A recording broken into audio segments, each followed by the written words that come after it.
Hello there and welcome back once again to some more Grand Theft Auto 3. Today we're continuing on with Let's Play. This is episode 4. In today's episode we are doing the missions for Joey, the garage owner.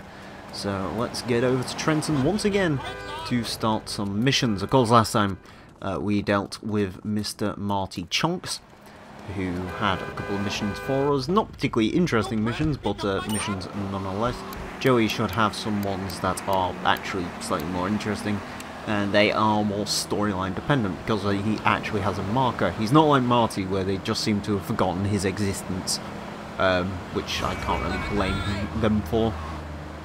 But yeah, so we will now go work for Lidonshon, see what he wants doing, and see if he can rise us up in the ranks of the Leone family. I'd imagine so. Alright.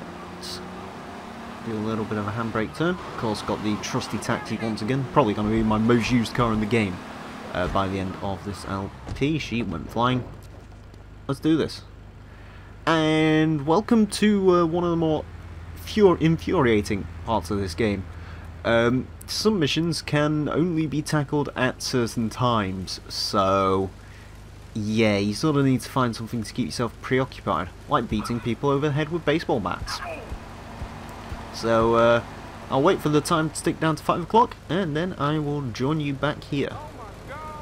So, I decided to wait around here for a couple of minutes, threw some Molotovs, watched a guy beat a hooker to death for some reason, and we're ready to work for Joey. Let's do this for Mike Lip's last lunch at 5 o'clock in the morning. I'm bored. When you gonna drill me? In a moment, sweetheart. I got a little business to take care of. I got a little job for you, pal. The Farelli brothers have owed me money for too long and they need to be taught some respect. Lips Farelli is stuffing his fat face in the St. Mark's Bistro, so steal his car and take it to 8 Ball's bomb shop up in Harwood. You know 8 Ball, right? Once he's fitted it with a bomb, go park the car where you found it. Then sit back and watch the whole show. But hurry up, he won't be eating forever. Alrighty. Another mission where we take someone's car, and we have 6 minutes to do this one, so let's grab a taxi and run for the hills of St. Mark's Bistro. So the Farelli family are a competing mafia family. Of course, there is the main ones are the Leone family up here, but there is the Farelli family and also the Sindocos, but I don't think we encounter the Sindocos in this game. They're more sort of explained in this game's prequel. GTA Liberty City Stories, which I will be doing an LP of eventually. Not quite sure where I'm going to LP that one though, but I will do. Well, I'd say, well, obviously on YouTube, but I mean in terms of what thing I'm going to be doing. Anyways, apparently Mike can't afford himself a particularly good car because his Idaho is here. And we're going to do a 1,000,000 turn out of here to try not to wreck it. So the Idaho is essentially the Esperanto, but worse. Essentially, it's more front end heavy. It likes to roll through the corners as well, and it doesn't have ABS, so there you go. Thankfully, we don't have to drive it far though, which is a bonus. Right. Let's somewhat drift it into 8 Balls. There we go, and we park it in here.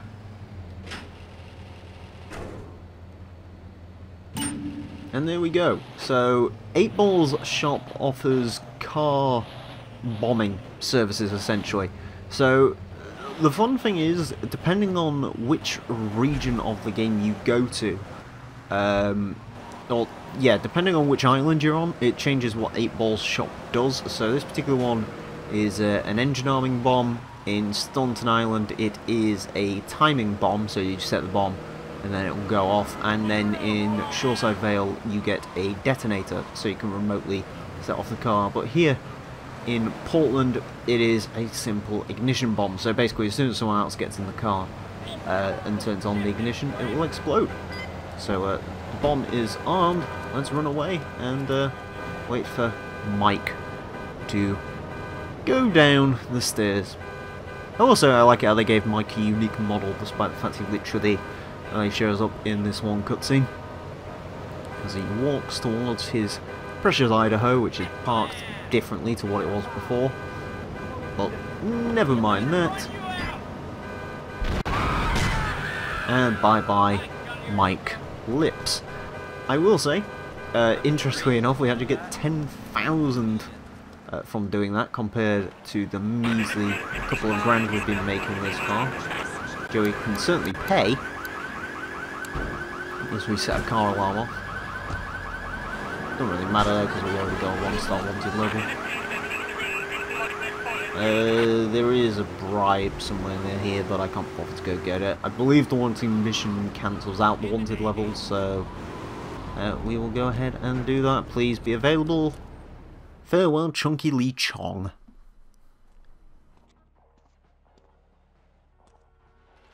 Chunky Lee Chong is pushing Spank for some new gang from Colombia or Colorado or something. I'm not really sure. Who needs details? Anyway, he's got a noodle stand down in Chinatown.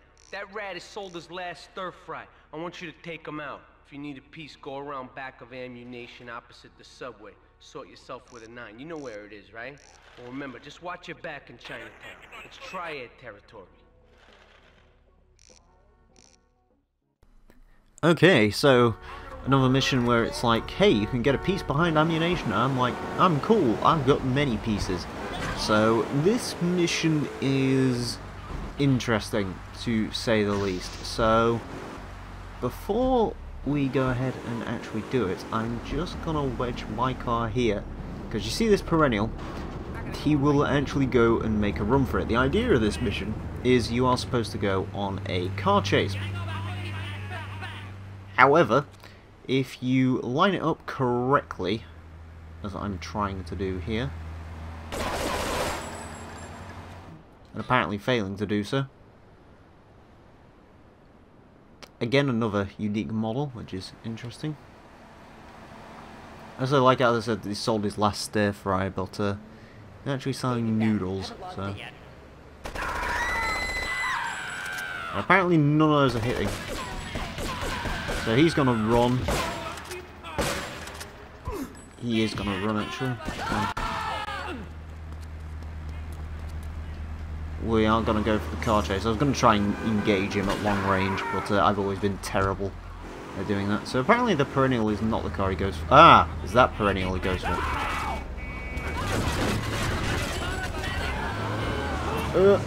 Bollocks.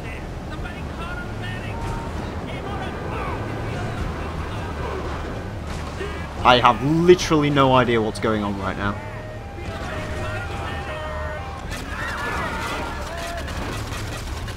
Either way, that's the best way to do it. There we go. Yeah, that was a bit more of a clusterfuck than it should supposed to be. That mission is actually pretty darn difficult if you don't do it that way. I believe it's another one where you have to do a pit maneuver on the car to try and get him out, or damage it to enough of a point. But the best way I find is to just do the micro Uzi. You can do the long range engagement tactic, but apparently I'm terrible at it. Anyways, my van heist.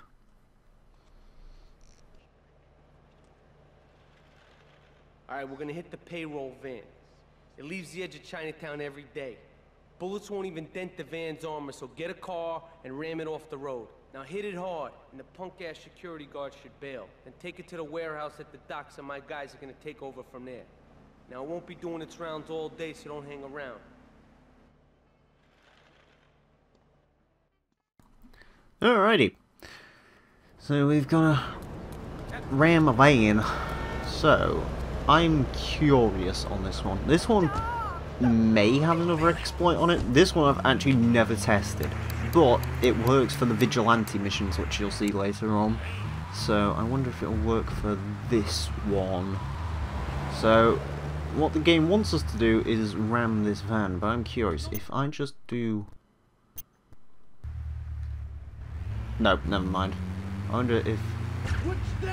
So, in case you're wondering, in the vigilante missions, if you pause the game, the actual people will just get out. So, bullets won't dent the van's armor, but I believe... Okay, no, never mind. You can't actually just damage it. I thought you could, but never mind. There is a way to do this easier, but I can't quite remember what it is.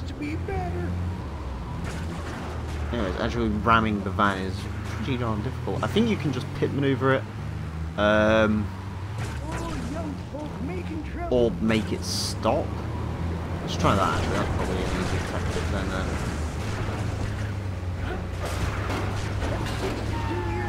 oh, never mind, the cops are not happy with us and this van is about to implode. Please don't hit my van. Please don't hit the van, please don't hit the van. The van is fragile. I think you can basically leave this as long as you need to, so we will do that. Please go away.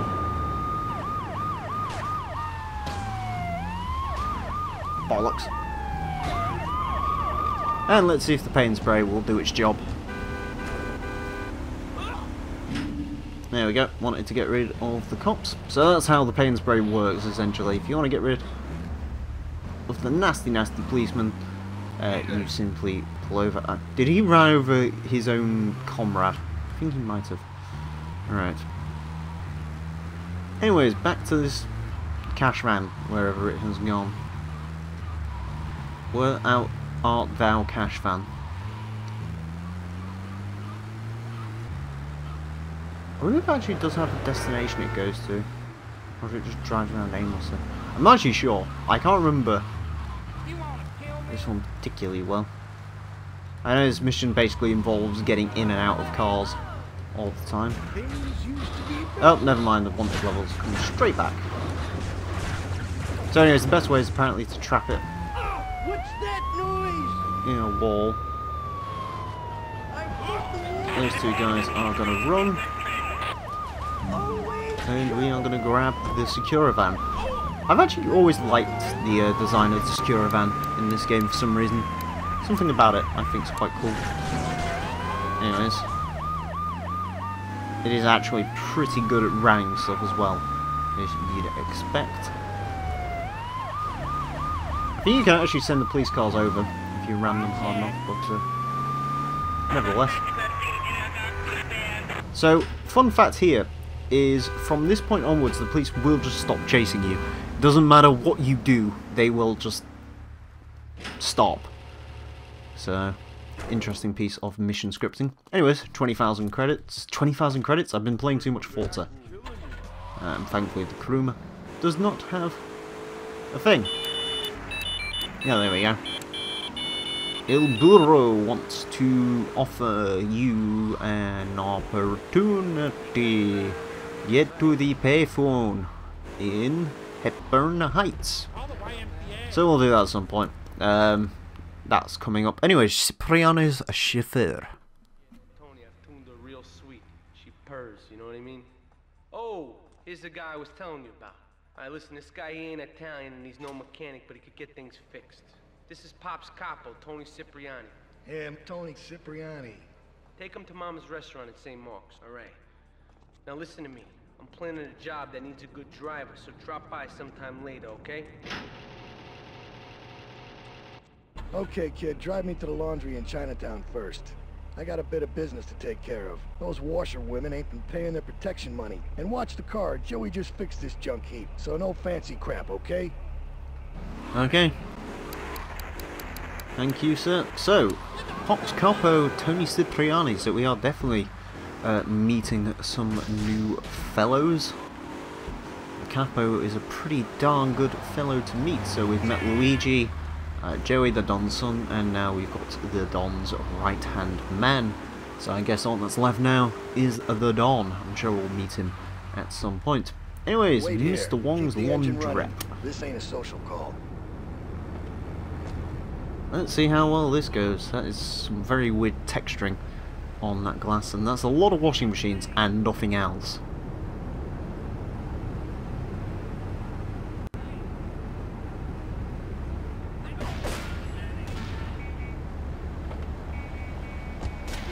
It's a triad ambush! Get us out of here, kid! Let's run for the hills. It's a triad ambush, and by triad ambush I mean two guys with pistols, which don't really matter all that much, so there we go. Anyways, accidentally run over Marty Chong's wife. Ooh, bollocks, cock. Who the hell are you talking Move out the way, thank you very much. Welcome to St. Mark's, the Leone-controlled mafia stronghold. And there we go. The Triads think they can mess with me. The Triads. With me. Drop by later and we'll give them something to launder. Their own blood-stained clothes. And he once again walks off very slowly, as they all do in this game. We get $3 grand, which isn't as much as previous Joey missions, but that one is a lot easier. And now we can do missions for Tony, should we want to. And the Uzi is also available in ammunition, which is a very useful weapon. The Uzi might be the most useful weapon in the game purely for its ability to be shot at via vehicle, which is very helpful indeed. Do recommend getting your hands on the Uzi as much as possible. 20 hidden packages will secure you the Uzi, so that's worth bearing in mind. And dead skunk in the trunk. Beautiful. Just beautiful. Alright, just the guy I need to talk to. Alright, there's a car stuffed with a stiff at the cafe near Callahan Point. One of the Forellis thought he was a wise guy, so he got what he had coming to him. Take the corpse to the Crusher in Harwood, alright?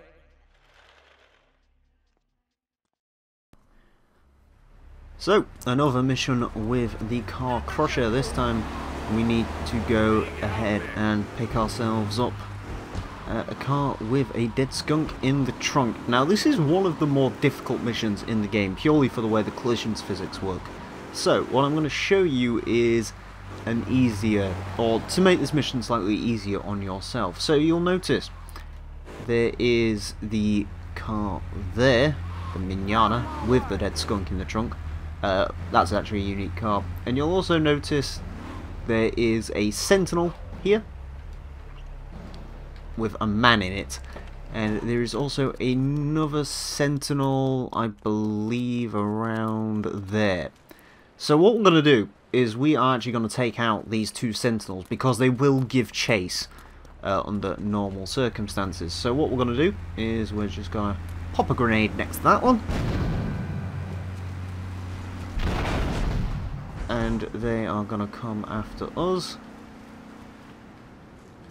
So I believe the other Forelli car... To be honest with you, we might let him kill himself. That may be a method of doing this. If he starts coming towards us, I'll shotgun it in the face. As I've spoken before, shotgun is a pretty good anti-vehicle method in this game, although...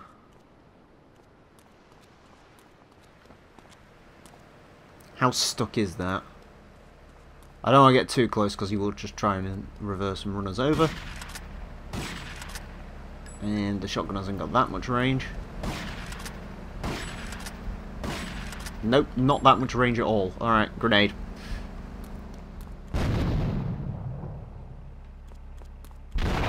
So there we go.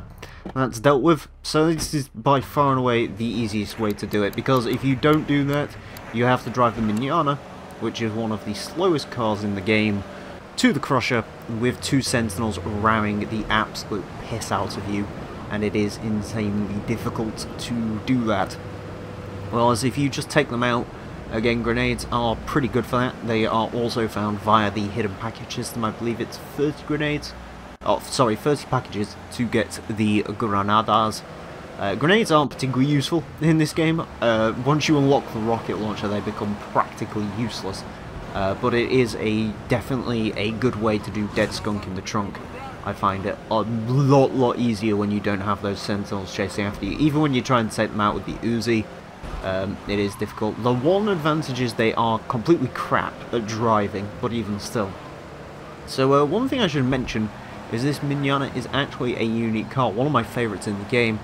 You may notice the bloodstain on the back. Well, if you actually damage the trunk, which we will try and pop it off here, you'll actually see there's a dead body in the back.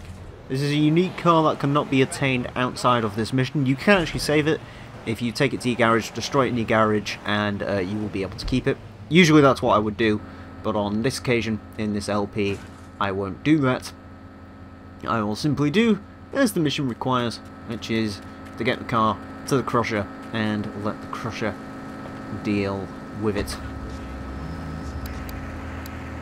We of course watched it with in one of the Chunks missions, but this is the other mission that introduces the crusher. So if you haven't done the Chunks missions, this is essentially how you'll be introduced to the crusher.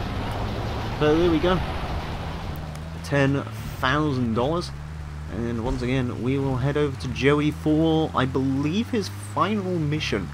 So there you go. You can sort of see the way I'm doing this. I'm essentially completing everyone's missions in one go. It's the best way to do it, in my opinion, in terms of formatting. Of course, as sort of the series goes on, this does get more complicated to do, because certain people give you certain missions, then you have to do other missions to unlock other missions from other people. But I'll work all that out eventually. It's very much fun writing the things for these, writing the breakdowns for how these work, but you know, I do it to keep myself sane. I actually quite enjoy writing them in a sort of morbid way. So, come back between 6 and 2 for a job, so I will meet you back here at 6 or 2. So, we are back here at Joey's. The time has progressed. Fun fact, if you save the game, it will advance time by 6 hours. And also, I just got a message through saying that if we find any more security cars, we can take them to the docks to get them cracked and get a little bit of money for it. Anyways, the getaway. What a ride she's gonna be, huh? Alright, listen.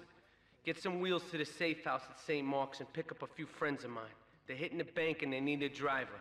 I gave my word that you were the man, so don't screw this up. Get them to the bank before 5 o'clock, not a minute after. Before 5 o'clock, not a minute after. So he, of course, will need a 4-door vehicle. Taxi's looking a bit worse for wear, but it might do. Depends if I find something else along the way that is better. Also, another mission where you cannot use the police car in order to make this one easier on yourself. If I can cap a sentinel while I'm here, I'd be good. I do need a better condition. Of course, there's a Kuruma. Yeah, Kuruma should be alright for this, actually. Can't imagine. Kuruma's never a bad choice in terms of automobile. I think he got actually killed by that cop car then. Right, as we come down here. Also, if you're going to take this road, right, left. Pretty simple. So let's go grab the guys. Sound the horn.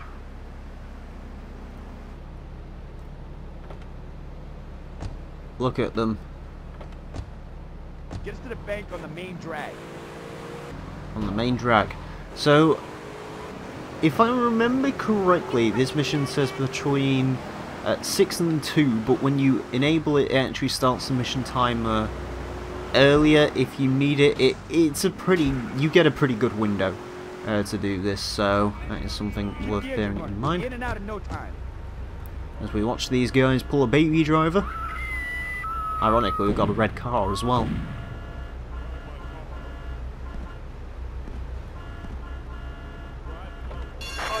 So, something worth mentioning in this mission is sometimes you can actually do it, and the guys, there won't be that many guys come out of the building, so that's something worth pointing out. So let's try and get ourselves to a paint spray before the cops fully destroy our automobile. There we go.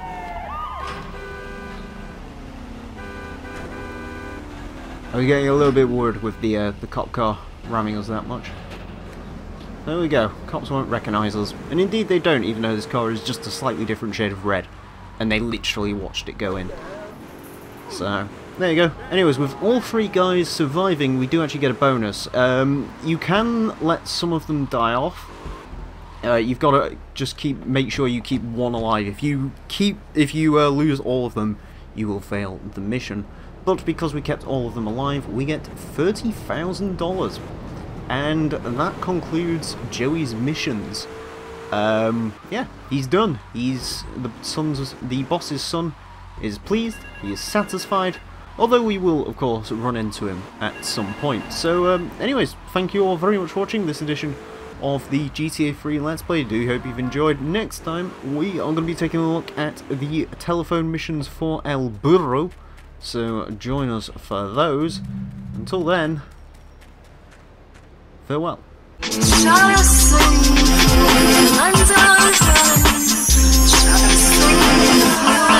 Strive